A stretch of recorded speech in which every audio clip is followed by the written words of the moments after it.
a cursar mayormente con glomerulonefritis y artritis, ¿no?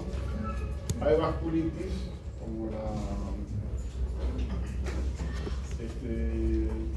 la poliomielitis microscópica, ¿no? Y también la vasculitis necrotizante, que también pueden tener este tipo, o tienen este tipo de mecanismo de daño. La otra es el depósito que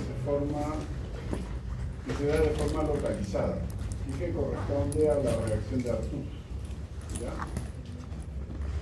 Ambos modelos o ambos tipos de depósito de complejos inmunes, ambas modalidades de depósito de complejos inmunes se puede realizar de forma experimental, ¿no? Sensibilizando animales de experimentación. En la segunda parte vamos a revisar lo que es hipersensibilidad de tipo 4, que es la retardada.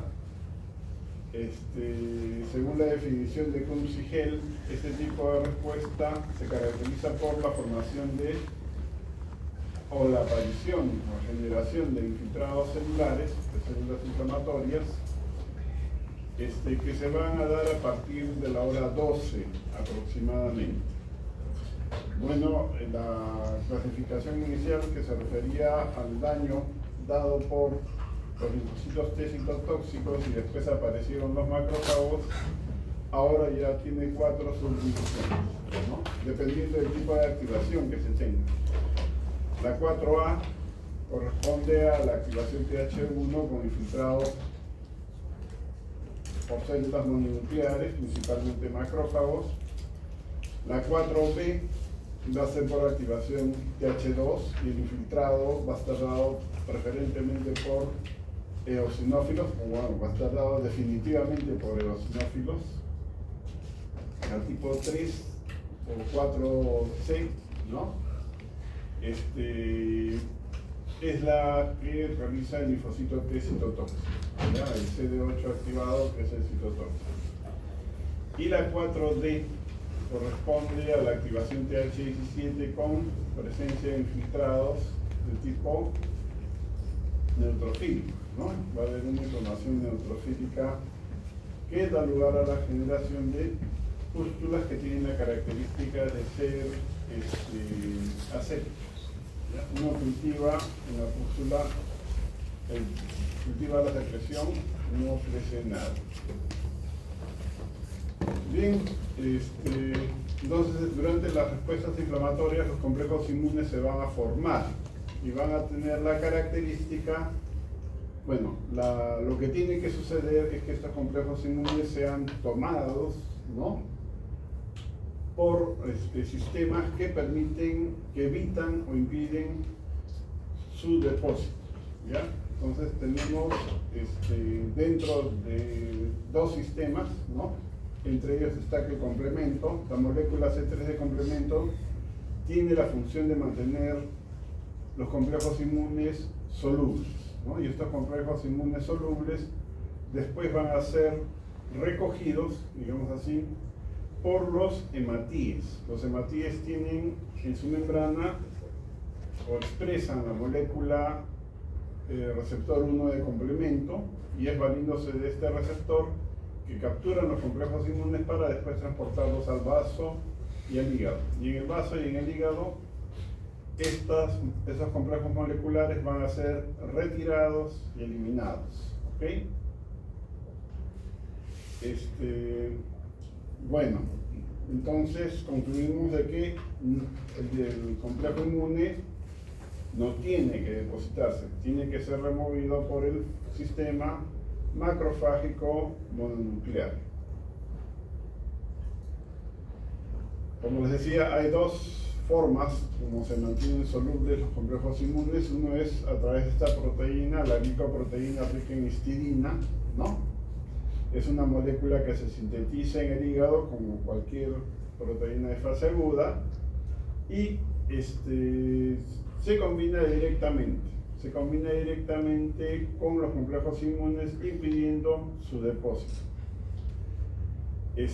Para el caso del complemento, bueno, es el fragmento C3b el que se va a combinar, ¿no? Impidiendo que los complejos inmunes vayan. Lo que hace C3b es bloquear o copar, ¿no? Los sitios por los cuales los complejos inmunes pueden interactuar, ¿ya? Impidiendo que estos vayan a agregarse para formar complejos macromoleculares que terminan depositándose. Posteriormente, los hematíes, como les comenté, se va a encargar de removerlos valiéndose del receptor 1 para complemento, ¿ya? Bueno, entonces lo que hace el complemento es reducir el número de epítopes o de sitios por donde estos complejos moleculares pueden interactuar para formar complejos moleculares que después terminan, complejos macromoleculares que después terminan depositándose. Los complejos inmunes, para ser removidos con eficiencia, tampoco pueden ser muy pequeñitos, y eso lo vamos a explicar un poco más adelante. Hay procesos, ¿no?, definitivamente donde la solubilización de los complejos inmunes se ve comprometida, particularmente en enfermedades autoinmunitarias, ¿no? Y es un caso particular el de lupus eritematoso sistémico. En la población europea de lúpicos, más o menos el 30% de pacientes con lupus, ¿no?, tienen algún defecto genético en moléculas de complemento, ¿no?, particularmente las moléculas C2 y C4, ¿no? C2 y C4. El paciente lúpico, cuando tiene salud... Gracias. De nada. El paciente lúpico, cuando está con la enfermedad activa, tiende a consumir complemento. El lupus eritematoso se le atribuye como mecanismo fisiopatológico principal la formación de complejos inmunes y el depósito de complejos inmunes, lo que lleva a activación de complemento. En la medida que el complemento se active en el paciente lúpico, se puede ver que los niveles normales del complemento, ¿no?, caen por debajo del rango mínimo normal. Cuando sucede eso, bueno, tenemos que aceptar, ¿no?, que el paciente está con una actividad inflamatoria muy fuerte. Entonces, lo que se busca al momento de dar el tratamiento es regular la actividad inflamatoria y buscar que los niveles de complemento vuelvan dentro de los rangos normales, ¿ya? O sea, las hipocomplementemias están asociadas con actividad de enfermedad en los pacientes lúpicos. Donde se ve también bastante caídas de complemento de este tipo es en los casos de la glomerulonefritis idiopáticas, ¿no?, por depósito de complejos inmunes. Bueno, el rango normal de complemento de C4 va de 10 a 40 miligramos por ciento. Las caídas por debajo de 10 nos dicen que el paciente está con un proceso activo, muy activo. Y en el caso de C3, el rango normal va de 90 a 180 miligramos por ciento, ¿no? Por debajo de 90, bueno, ya nos dice que hay mucha actividad inflamatoria.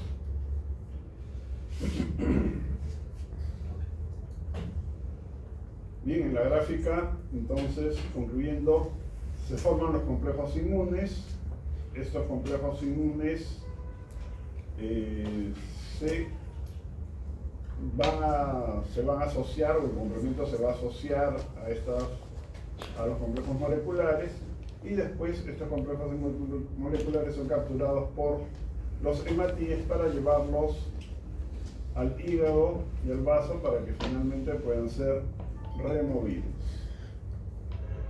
Factores que alteran la remoción, bueno, la falta de complemento. Si no hay complemento, los hematíes no van a poder capturar complejos inmunes para llevarlos y que estos puedan ser removidos finalmente, ¿no? Los defectos hereditarios, ya les comenté acerca de los defectos de C4 y C2. El tamaño del complejo inmune. El complejo inmune no puede ser muy grande y tampoco muy pequeñito, ¿no? Los complejos inmunes, cuando son muy pequeños, lo que se observa en el modelo experimental de la enfermedad del suero, estos siempre van a tender a depositarse en los capilares. Tienen que tener un tamaño apropiado para que se puedan ser capturados por los glóbulos rojos para finalmente ser removidos. El tipo de anticuerpo, de inmunoglobulina que forma parte del complejo inmune es importante. Las células inmunes mayoritariamente tienen receptores para la cadena pesada de inmunoglobulina G. Entonces, por lo tanto, los complejos inmunes que son formados por IgG más el antígeno son removidos con eficiencia. Las poblaciones celulares que tienen receptores para IgA son muy pocas, ¿no? Entonces, cuando hay complejos inmunes que están formados por inmunoglobulina A más el antígeno, la remoción se ve dificultada, ¿no? Por eso es que cuando hay casos de nefropatía por depósito de complejos inmunes, la más frecuente es debido a depósitos de inmunoglobulina A. ¿Ya? Bueno, los efectos de fagocitosis definitivamente, ¿no? El incremento de la permeabilidad vascular. Experimentalmente se ha demostrado que los compuestos vasoactivos potencian tremendamente los depósitos de complejos inmunes, ¿ya? En el siguiente gráfico lo vamos a ver. Cuando se hace el bloqueo de los compuestos vasoactivos, los depósitos de complejos inmunes caen de forma dramática, ¿ya? Y finalmente, aquellos lugares donde hay presiones sanguíneas altas y turbulencias. Estas condiciones se cumplen en el caso del riñón, ¿no? El riñón, donde hay presiones altas y turbulencia, eso promueve el depósito de complejos inmunes. Bien, ese es el experimento que les comentaba acerca del uso o del bloqueo de compuestos vasoactivos. La barra celeste corresponde a los ratones que son testigos, a los que no se les da nada. La barra roja corresponde a la población de ratones en los que se procedió a hacer una depresión de plaquetas, ¿ya? Porque las plaquetas se activan al momento de que se inicie el depósito de complejos inmunes. Si se depletan, se supone que el daño debe bajar. Y en lila está la población, bueno, corresponde a aquellos ratones en los que se administraron bloqueadores de compuestos vasoactivos. Como se puede ver, la cantidad de complejos inmunes que se deposita es mucho menor en el caso o cuando se administran compuestos que bloquean la actividad de las aminas vasoactivas, ¿ya? En conclusión, las aminas vasoactivas son uno de los principales factores que promueven el depósito de complejos inmunes. Bien, bueno, si no se consigue que los depósitos de los complejos inmunes puedan ser removidos con eficiencia, se van a depositar. ¿En qué situaciones se pueden presentar estos casos? Si hay una infección persistente, si se presenta algún proceso autoinmune, ¿no? El ejemplo es lupus eritematoso sistémico, y hay otro que, bueno, corresponde a la neumonitis alérgica extrínseca, donde los complejos inmunes se pueden formar en el alvéolo, ¿no? Por la inhalación de algún alergeno, de algún antígeno. Y esto se ve en el caso del pulmón del granjero, ¿no? Y bueno, se describe mucho la complicación es producida por alérgenos de hongos, ¿no? Que se encuentran particularmente en el heno, ¿ya? El complejo inmune se forma en el alvéolo causando neumonitis. Enfermedades por complejos inmunes. Lupus eritematoso sistémico. El complejo inmune principal va a ser aquel que se va a formar por el anticuerpo, el anti-DNA de cadena doble con el DNA. ¿Ya? También otro complejo inmune que se forma con frecuencia es contra nucleoproteínas como las histonas, por ejemplo, ¿no? Pero el principal es el DNA de cadena doble. Y es el principal complejo inmune causante de daño a nivel renal, ¿okay? De nefritis lúpica. La poliarteritis nodosa, ¿ya?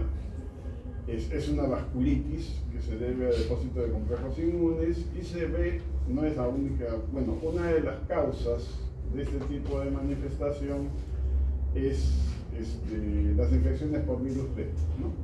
Les dije que el virus de hepatitis B produce cantidades enormes de antígenos de superficie y esto puede terminar causando este tipo de manifestación, poliarteritis nodosa. En la glomerulonefritis postestreptocócica también se aprecia, y la enfermedad del suero, que es un modelo experimental, ¿ya?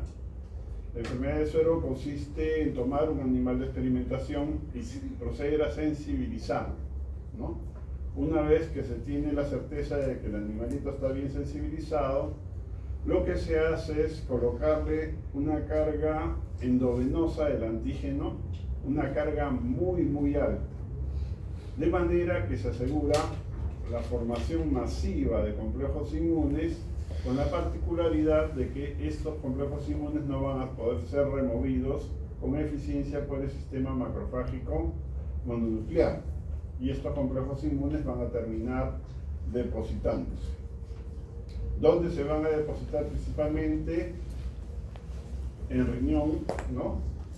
Y en capilares pequeños, ¿ya? El depósito de los complejos inmunes va a desencadenar la activación de todas aquellas células inmunes que posean receptores para inmunoglobulinaje. Basófilos tienen receptores, las plaquetas tienen receptores, se van a asociar al complejo inmune y se van a activar, ¿ya? Los basófilos van a liberar compuestos vasoactivos, van a incrementar la permeabilidad vascular y van a potenciar el depósito de complejos inmunes. Las plaquetas se van a asociar, van a asociarse al complejo inmune, se van a activar, se van a agregar, y lo que va a suceder es que van a comenzar a formar microtrombos y van a producir mediadores proinflamatorios. Los macrófagos, ya sabemos muy bien que tienen receptores para IgG, y al tomar contacto con el complejo inmune se van a activar, y dentro del proceso de activación el macrófago va a comenzar a producir interleuquinas proinflamatorias. Se va a activar el sistema de complemento vía clásica, ¿no? Y se va a liberar las anafilotoxinas C3A y C5A. C5A va a promover la quimiotaxis de polimorfos nucleares. Los polimorfos nucleares tienen receptores para IgG.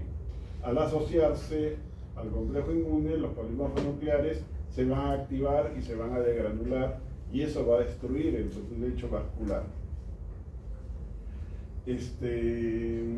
Además, complemento va a activarse y se van a formar los complejos de ataque a membrana, que van a terminar destruyendo las células endoteliales donde se depositaron los complejos inmunes.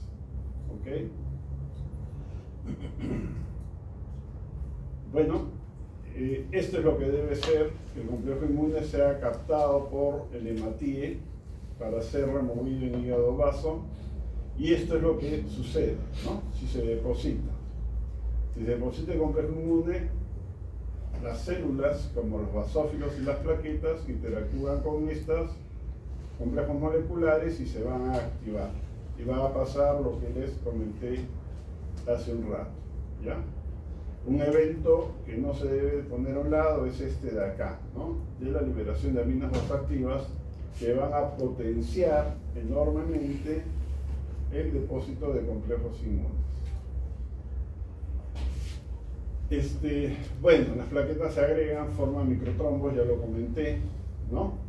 se estimula la producción de anafilotoxinas y eso tiene un impacto particularmente en el riñón, ¿no? Porque las aminas vasoactivas o el infiltrado inflamatorio va a llegar al glomérulo renal y los polimorfonucleares al llegar al glomérulo renal lo van a destruir porque se van a activar, ¿ya? Bueno, en resumidas cuentas más o menos es así. Tenemos la carga antigénica que es muy alta, que no puede ser removida con eficiencia.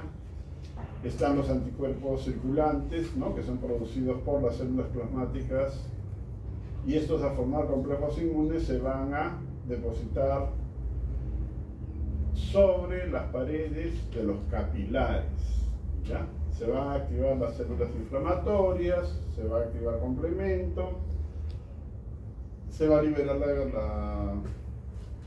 se va a liberar o se va a producir CCK y se va a comenzar a reclutar polimorfonucleares. Los polimorfonucleares llegan al sitio donde está induciéndose la respuesta inflamatoria, se van a activar, van a producir interleuquinas proinflamatorias y al tomar contacto con el complejo inmune se van a degranular, ¿no? Los compuestos que liberan destruyen el lecho vascular, ¿ok? Las plaquetas se agregan y producen microtrombos, ¿no? Entonces vamos a tener al final una lesión del capilar que tiene la característica de ser hemorrágica, ¿ok? Hemorrágica. El principal actor en este tipo de respuesta de daño es hipersensibilidad tipo 3 intravascular, ¿no? Es el complemento, ¿ya? El complemento va a producir el daño en el tejido, va a amplificar el proceso inflamatorio por la generación de infiltrado inflamatorio agudo, ¿no? El arribo de los polimorfonucleares, y si esto no se regula va a tender a perpetuar la enfermedad, lo que se observa en lúpicos principalmente. Los órganos que más se van a dañar, riñones y articulaciones, ¿ya? Bueno, ya les comenté acerca de lo que se hace para poder ver actividad de la enfermedad por depósito de complejos inmunes. Se mide complemento, y de complemento lo que hacen habitualmente los laboratorios acá en el país es dosar las concentraciones de C3 y de C4, ¿okay? En la medida que se instale el tratamiento y los niveles de complemento se van recuperando, entonces podemos asumir que el paciente está respondiendo a la terapia, ¿ya? Si no se recupera, bueno, pobrecito. Ya. Los productos de degradación de complemento también se pueden medir, pero eso no se hace acá, ¿ya? No lo hacemos. Bien, les comentaba acerca del modelo de la enfermedad de suero, que es el modelo sistémico, ¿no? Donde el depósito de complejos inmunes se va a producir en los capilares, ¿ya? Decía que en primer lugar hay que sensibilizar al animal, ¿no? Y después lo que se hace es colocarle una carga muy grande, ¿no? Del antígeno, pero de forma endovenosa. Los complejos inmunes que se van a formar van a ser pequeños y estos no van a poder ser removidos con eficiencia por el sistema macrofágico mononuclear, de manera que al final van a tender a depositarse. Las manifestaciones del depósito de complejos inmunes en este caso se van a caracterizar por inflamación de vasos pequeños, ¿no? Vasos sanguíneos pequeños, y por glomerulonefritis, ¿ya? Cuando se descubrió, cuando se describió más que descubrió este tipo de manifestación, esto fue a inicios de los años del siglo pasado, de 1900, ¿no? Y fue Birkett buscando una vacuna para la difteria, me parece. Notó que en las personas que se habían ofrecido de voluntarios a los que les administraba suero de caballo, después de algunas administraciones, tenían unas manifestaciones que se caracterizaban por la presencia de rash, fiebre, ¿no? Malestar general, y artritis. Y él propuso de que este tipo de manifestaciones se debía a depósitos de complejos inmunes, ¿no? Con el tiempo, bueno, descubrieron que era así y le dieron la razón. Y experimentalmente se hace así, ¿ya? Entonces en la gráfica tenemos la carga antigénica, ¿no? Que tiene que ser muy grande, endovenosa, y para que se formen los complejos inmunes y que estos se puedan depositar, o sea que no puedan ser removidos por los sistemas que impiden el depósito de complejos inmunes.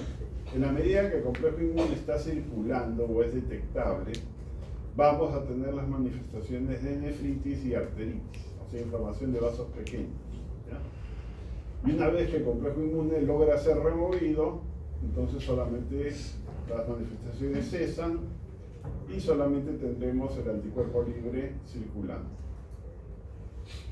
La reacción de Artus es la reacción localizada, por depósito de complejos inmunes, ¿ya? Y se hace igual, primero hay que sensibilizar al animal. La sensibilización se hace colocando inyecciones subcutáneas, ¿no?, del antígeno. Una vez que está sensibilizado, bien sensibilizado, se le coloca una carga, ¿no?, subcutánea del antígeno, y lo que se va a observar con el tiempo es la formación de una lesión necrohemorrágica. ¿Qué pasó? Pasó que se formaron los complejos inmunes y se depositaron en el tejido, ¿no?, en la matriz del tejido, y también en los capilares del sitio donde se hizo el inóculo. En ese lugar se activan las células inflamatorias, se activan los mastocitos, ¿no?, que se van a degranular y van a promover el depósito de complejos inmunes porque liberan compuestos vasoactivos. La respuesta inflamatoria también provoca activación de las plaquetas de forma local, ¿no?, y la migración de un infiltrado inflamatorio agudo de forma local. Los neutrófilos activados se van a degranular y van a destruir los vasos sanguíneos que están en el punto donde se hizo el inóculo antigénico, ¿ya? Ese tipo de respuesta se puede ver en algunos casos, ¿no? Se describe, por ejemplo, con el uso de medicamentos tópicos, ¿no? En algunos pacientes que se sensibilizan pueden tener este tipo de manifestación.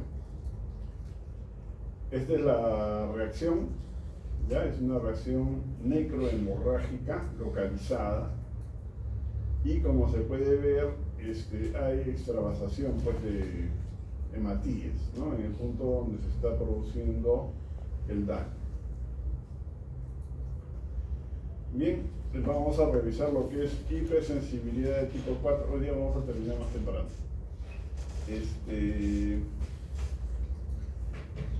Como les comentaba,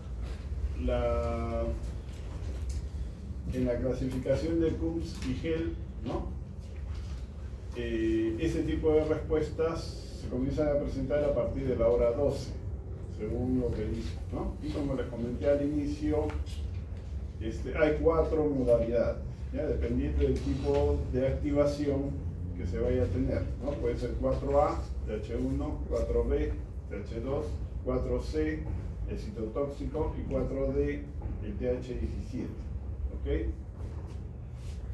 En todos los casos se va a producir una activación localizada, ¿no?, acompañada de edema y daño en los tejidos, ¿ya? El factor desencadenante, bueno, puede ser gérmenes, ¿no? El más conocido es el de la Mycobacteria tuberculosa. En el caso del TH2, bueno, parásitos, la esquistosomiasis, ¿no? Para el 4C, el tipo hay varias patologías que corresponden a este tipo, a este perfil de respuesta, ¿no? Pero entre ellas, el mejor ejemplo es el de la dermatitis de contacto, ¿no? Y la 4C, bueno, esta se caracteriza por un infiltrado neutrofílico, ¿ya? Y hay un trastorno que es caray, el se me da, el exantema, hay un exantema pustuloso generalizado que se debe a la exantematosis pustulosa generalizada, que se debe a una reacción no deseable, ¿no?, que se puede producir por el uso de medicamentos, particularmente de antibióticos, ¿ya? Bueno, el antígeno que induce este tipo de respuesta, por el caso de la A, C y D, ¿no? La B no, va a ser un apteno, ¿no? Un apteno, ya sabemos que son moléculas de bajo peso molecular que para inducir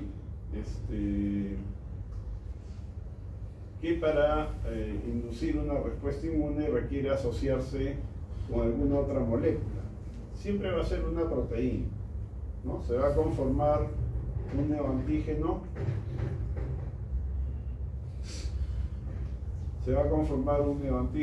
ya vamos a terminar, ¿por qué te angustes? Guárdalo.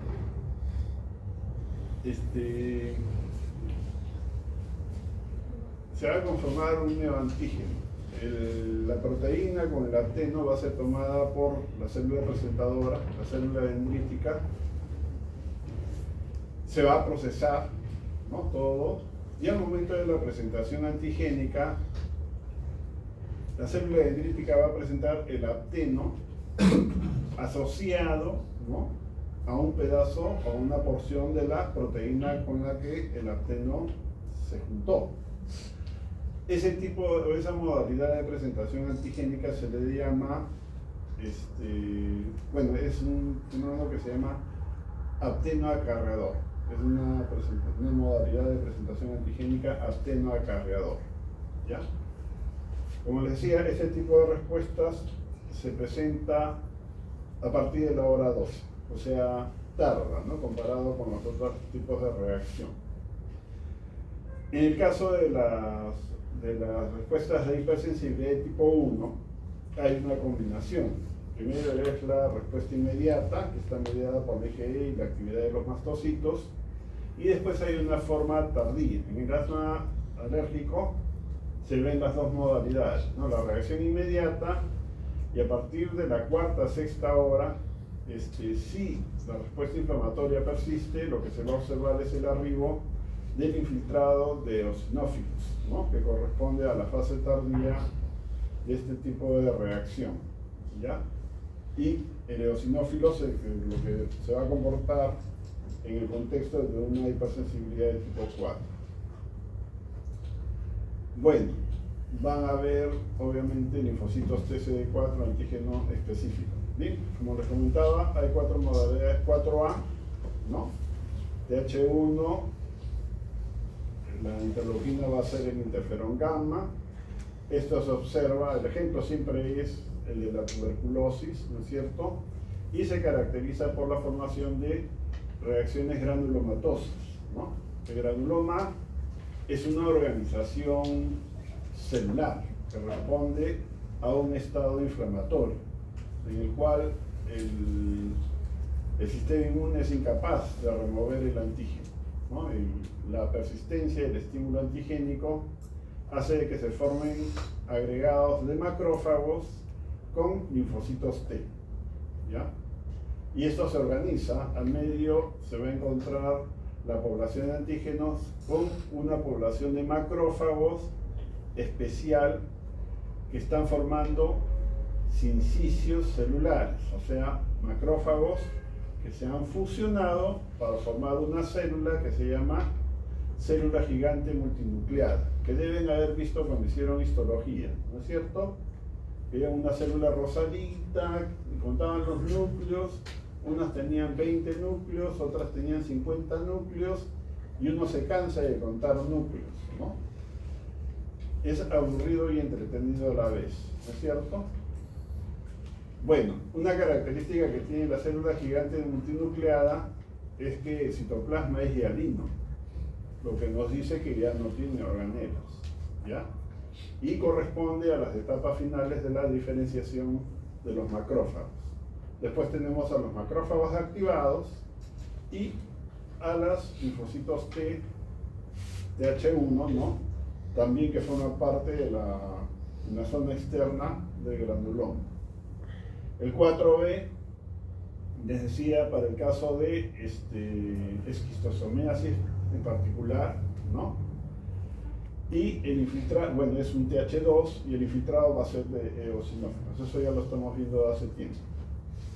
¿Qué trastornos con más frecuencia tienen este tipo de infiltrado? En el asma crónica, rinitis alérgica, el síndrome de Dres, ¿no? Que también es una reacción indeseable al uso de medicamentos y que se caracteriza por la presencia de eosinofilia asociada a síntomas sistémicos y esquistosomiasis. El 4C, que es el citotóxico, y el ejemplo es la dermatitis de contacto, ¿ya? Y el 4D, que les decía, tenemos el tipo de respuesta con la formación de pústulas, ¿no? Que se caracteriza por un infiltrado neutrofílico y pústulas asépticas. No hay, cuando se cultiva la pus, no se logra aislar nada. En fin, ya, para terminar, 4A, TH1, la célula efectora, macrófago. 4B, TH2, célula efectora, eosinófilos. 4C, el linfocito TCD8 activado, el citotóxico. Y el ejemplo es la dermatitis de contacto. Y 4D, tenemos el TH17 y la célula efectora, el polimorfo nuclear activado. Reacción de la tuberculina. Bueno, eso también ya no creo que lo hayan visto, creo que ya no se usa, ya no hay tuberculina en el país, me parece. De lo que se trata es de tener un sujeto que ya ha tenido contacto con la Mycobacteria tuberculosa. ¿A quién se le administra en la cara anterior del brazo, ¿no? En el tercio medio, una inyección intradérmica de un antígeno, ¿no? De una micobacteria que es el derivado proteico purificado, se llama PPD. Contacto con la presencia del antígeno desencadena la reacción, ¿ya? En un primer momento va a llegar un infiltrado inflamatorio agudo, polimorfonucleares, que no va a ser capaz de remover el antígeno, porque es antígeno micobacteriano. El estímulo antigénico va a persistir y al cabo de la octava a 12ª hora se va a comenzar a presenciar el arribo de células mononucleares, ¿no? Linfocitos y macrófagos, ¿ya? A nivel local, obviamente, las células van a comenzar a secretar interleuquinas proinflamatorias, ¿ok? Se va a producir el arribo de linfocitos T productores de interferón gamma, o sea, deben ser Helper-1, ¿ya?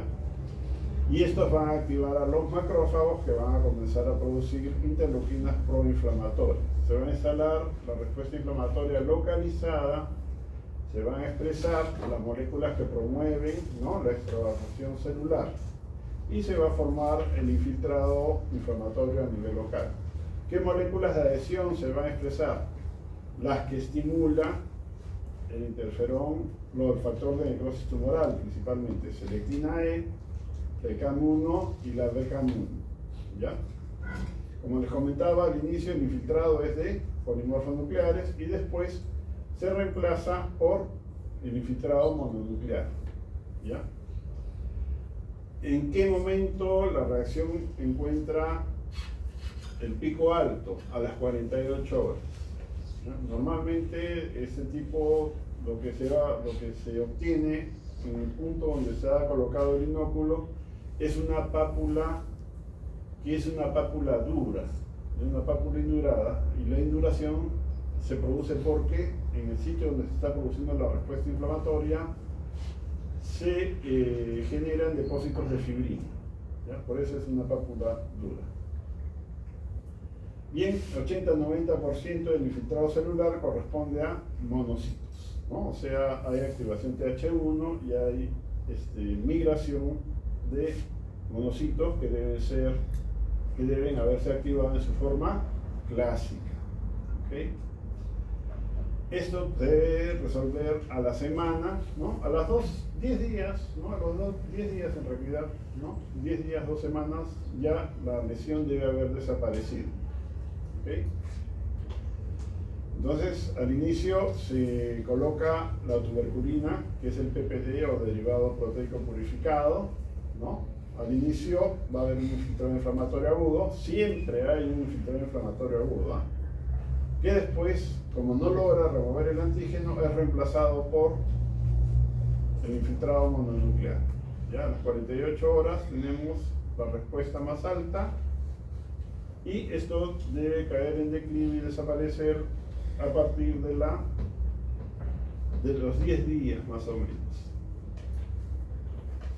Una característica del infiltrado mononuclear es que se ubica alrededor de los vasos sanguíneos, o sea, es perivascular, ¿no? Es perivascular. Y acá vemos, por ejemplo, capilares, ¿no? Los capilares rodeados de un infiltrado mononuclear, macrófagos y linfocitos. De ahí, cuando no se consigue remover el antígeno y la respuesta inflamatoria o el estímulo antigénico persiste, a partir de la tercera semana, del día 21, ya se puede apreciar la formación de estas organizaciones celulares que son los granulomas, ¿no? Que ya les describí hace un rato. Entonces, ¿en qué caso se puede encontrar? Bueno, que el germen persista, ¿ya? Que el germen persista, la bacteria persista, o que haya algún otro tipo de partícula que no puede ser eliminada y que todavía persiste. Por ejemplo, asbesto, ¿no? En los casos de asbestosis, ¿ya? La organización dada por Helper 1, acá tenemos 3 ejemplos: tuberculosis. En lepra tenemos 2 modalidades, la lepra lepromatosa y la lepra tuberculoide, ¿no? En la lepra tuberculoide se forman granulomas, ¿ya? Hay una buena respuesta a Helper 1. Y en Leishman, ¿ok?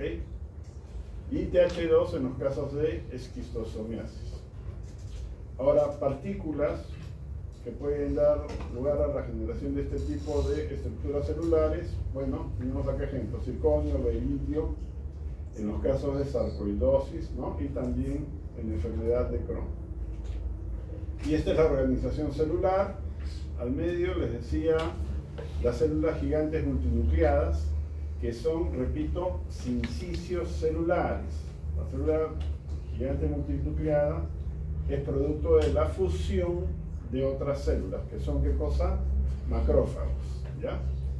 Por fuera están los macrófagos activados, que les llaman células epitelioides, ¿ya? Y bueno, seguimos con los macrófagos y los linfocitos, ¿ok? El granuloma, y aquí están las células gigantes multinucleadas, ¿no? Rodeadas, ¿no? Por el infiltrado mononuclear. El 4B, que es por activación de TH2, ¿no? Y la célula que infiltra es el eosinófilo. Se observa otra vez en el asma alérgico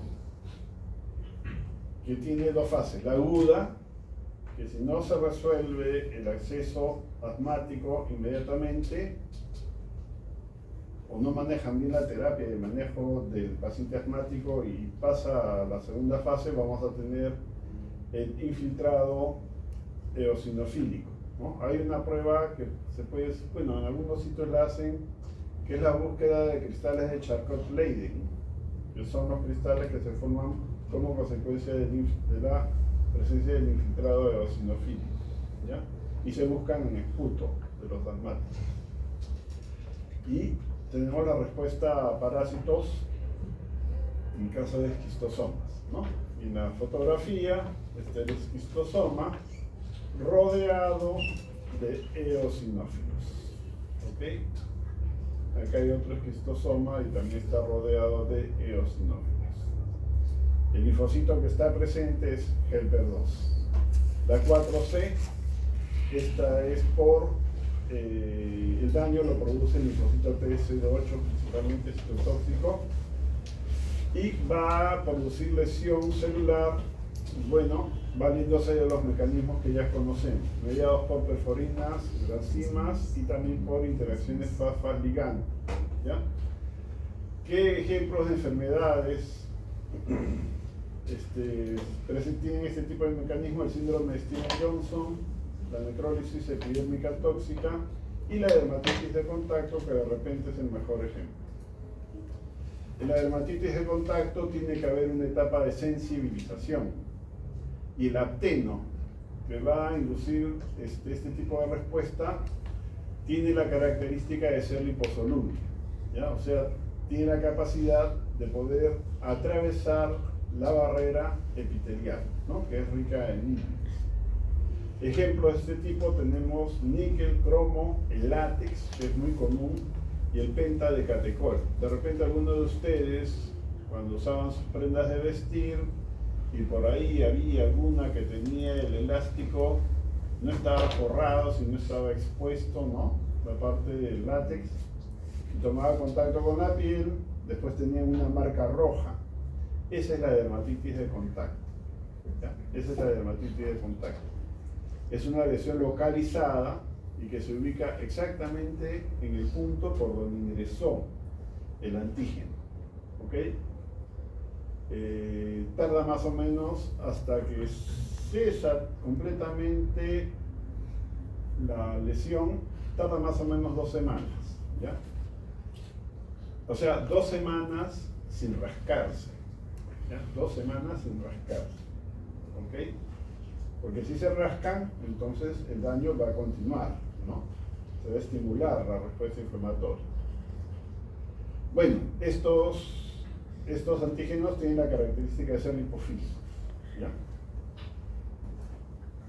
Y tienen la particularidad de asociarse a las membranas celulares. Las membranas celulares de los mamíferos son ricas en lípidos, ¿no? O sea, se van a asociar a los lípidos de las membranas celulares. Bueno, entonces va a suceder que la célula de Langerhans va a tomar el apteno que se ha unido a alguna proteína y va a presentarlo al linfocito T, ¿no? En este efecto que se llama efecto apteno acarreador, ¿ya? O sea, se presenta el apteno junto con una porción de la proteína. Después que el antígeno ingresa, bueno, los queratinocitos se van a estimular, van a comenzar a producir interleuquinas proinflamatorias, se van a activar las células de Langerhans, y la célula de Langerhans activada va a capturar los antígenos y va a migrar al ganglio linfático regional para presentar el apteno a los linfocitos T. ¿Okay? Durante la migración, la célula dendrítica madura, o sea, comienza a expresar grandes cantidades de moléculas HLA clase 1 y clase 2. Ya sabemos que los queratinocitos producen una variedad enorme de interleuquinas, ¿no? Y otros elementos que tienen que ver con la respuesta. Acá tiene particular importancia esta interleuquina, que es la interleuquina 3, que activa a las células de Langerhans, ¿ya? Y también estimula respuestas de proliferación en linfocitos T, promueve el arribo de mastocitos, y en la fase de declive de la respuesta, en este caso de la dermatitis de contacto, induce la producción de interleuquina 10 y factor beta transformante de crecimiento como moléculas de regulación de la respuesta inflamatoria. Y acá tenemos a las células de Langerhans, ¿no? Que están en la dermis suprabasal. Bueno, esa historia ya la conocemos, ¿no? Se toma el antígeno, la célula migra al ganglio linfático regional, hace la presentación antigénica. Para activar a los linfocitos TCD8 se requiere la presentación cruzada, ¿no? Que ya la conocemos también. Se activan las poblaciones de linfocitos T helper y TCD8, salen del ganglio linfático y se van a instalar en el tejido periférico, en este caso en la piel. El alergeno o el apteno reingresa, ¿no? Y en este caso ya tenemos células sensibilizadas que son capaces de activarse directamente en el lugar donde se ha producido el reingreso del antígeno, ¿ya? Entonces igualito los queratinocitos se van a activar, se van a producir intermediarios proinflamatorios, ¿no? Acá los tenemos, el factor necrosis tumoral, interleuquina 1, factor estimulante de colonias de granulocitos monocitos, ¿no? Los queratinocitos además producen dos quimiosinas, la proteína 2 inflamatoria del macrófago, o CXL2, y la proteína 10 inducida por interferones, la CXL10, ¿ya? El factor necrosis tumoral y la interleuquina 1 van a promover la extravasación de células inflamatorias, porque van a estimular a los endotelios para la expresión de moléculas de adhesión. Otra vez, selectina E y BCAM1, ¿no? Y después la ICAM1. Bueno, ¿qué vamos a tener? Se va a comenzar a generar un infiltrado mononuclear, ¿no? Caracterizado por la presencia de linfocitos T, helper 1, CD8 y también macrófagos, ¿ya? Y a las 48 a 72 horas vamos a tener el pico de la reacción.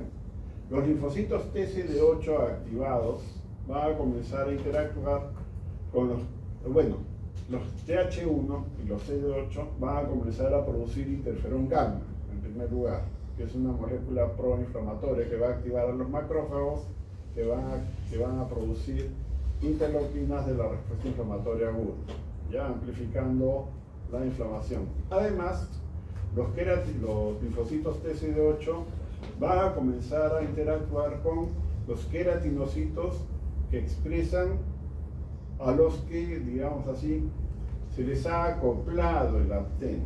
Y al hacer el reconocimiento del apteno, bueno, los linfocitos TCD8 lo que van a hacer es comenzar a eliminar a los queratinocitos, induciendo muerte por apoptosis, ¿ya? Eso va a terminar provocando, bueno, la respuesta inflamatoria y el daño que se está produciendo a nivel del tejido va a comenzar a hacer que se produzca un proceso que se llama acantosis. Se van a destruir las uniones interdesmosomales, ¿no?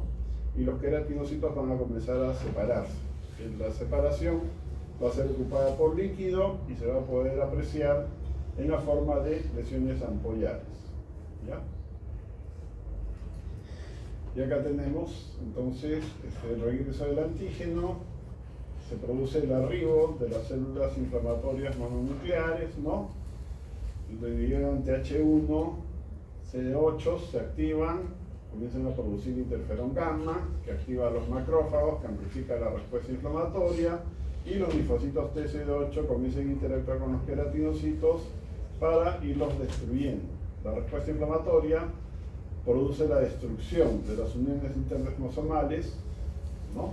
Y la separación celular es ocupada por líquido, dando lugar al proceso de acantosis, que se va a poder apreciar como lesiones así de tipo ampollar, ¿ya?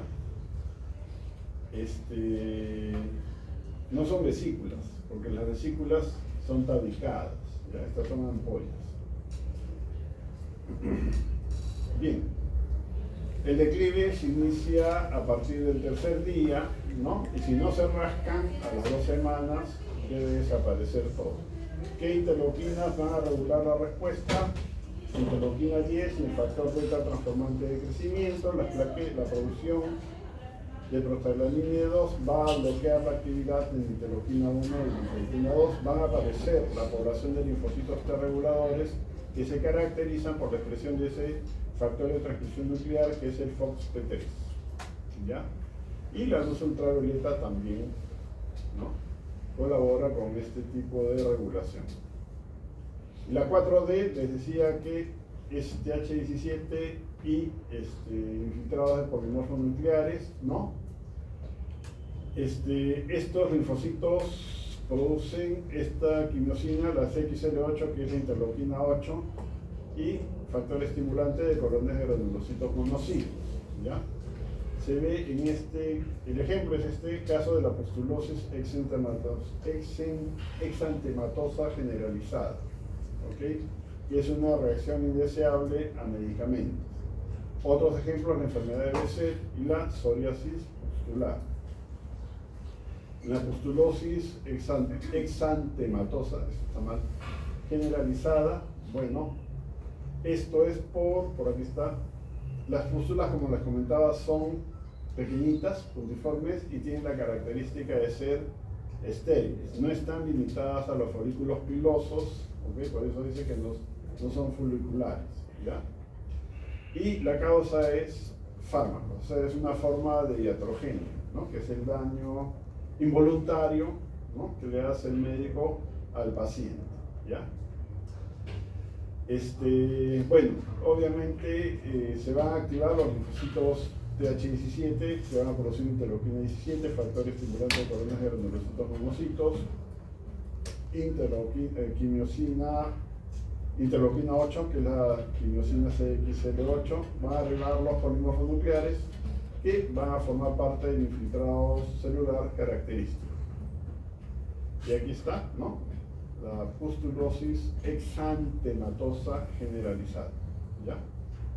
Si uno pincha el lugar donde se está produciendo, donde está la pus, no crece nada, es aséptica o estéril. La enfermedad de Behçet también es otro desorden que corresponde a este tipo de respuesta de hipersensibilidad, ¿no? Y se caracteriza por la presencia de úlceras, ¿no? Úlceras que se presentan, úlceras o aftas orales y genitales, ¿no? Y además va acompañada de artritis, algunas manifestaciones cutáneas y oculares, ¿ya? Y este es el tipo de úlcera en la mucosa oral que se observa en la enfermedad de Behçet. Y se acabó. Muy bien. ¿Lista?